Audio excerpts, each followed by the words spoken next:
आखिरी पत्ता। पुरानी दिल्ली के संकरी गलियों में बसे एक छोटे से मोहल्ले की एक घर के अंदर 16 साल की एक लड़की सिया अपनी खिड़की से बाहर देखती रहती थी। उसके माता पिता कुछ महीने पहले सड़क दुर्घटना में चले गए थे और वह अपनी मासी के साथ रहती थी। मासी प्यार और समझ में कमी नहीं रखती थी, लेकिन सिया का मन कुछ खो सा गया था।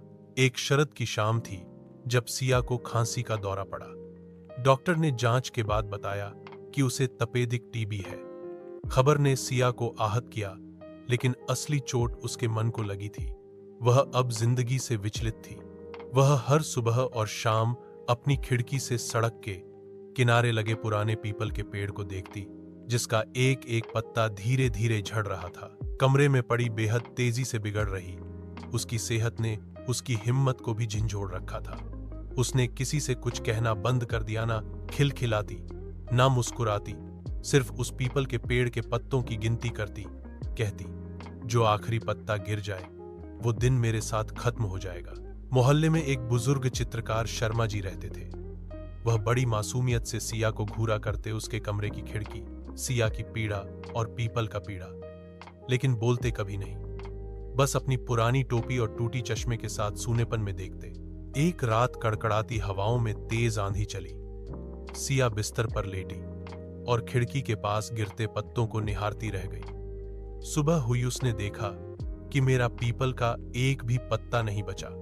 दिल बैठ गया। वो सोचने लगी, अब मैं भी चले जाऊंगी। लेकिन तभी मासी ने उसे संभाला। डॉक्टर बुलाया, उसे अस्पताल में भर्ती करवाया गया। लेकिन एक बात अजीब थी, पैदल चलने वाले शर्मा जी हर दिन अस्पताल आते, पेंटिंग करते, सिया के कमरे और खिड़की के बाहर हर जगह निकालने की कोशिश करते।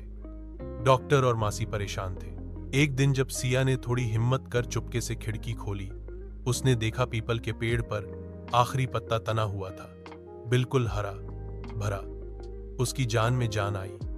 उसने बाहर देखा तो शर्मा जी का चेहरा मुस्कुरा रहा था, हाथ में ब्रश था और उसने एक नकली पत्ता खड़ी की थी। शर्मा जी ने धीरे से कहा, तुम जिंदा रहो, तुम मुस्कुराओ तब तक ये पत्ता रहेगा, जब तुम ठीक हो तो सब खुद गिर जाएगा।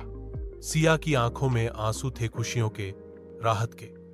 उसे पहली बार महसूस हुआ कि जीवन में आशा का आखिरी पत्ता गिरने नहीं देना चाहिए, और अगर लगता भी है कि गिर गया तो कोई शर्मा जी जैसे मिल जाए जो उसे फिर हवा में टांग दे।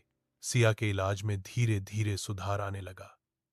वो मुस्कुरा रही थी, बोल रही थी, और हर बार जब उसकी आंख पीपल की ओर जाती तो उस नकली पत्ते की याद दिलाती थी।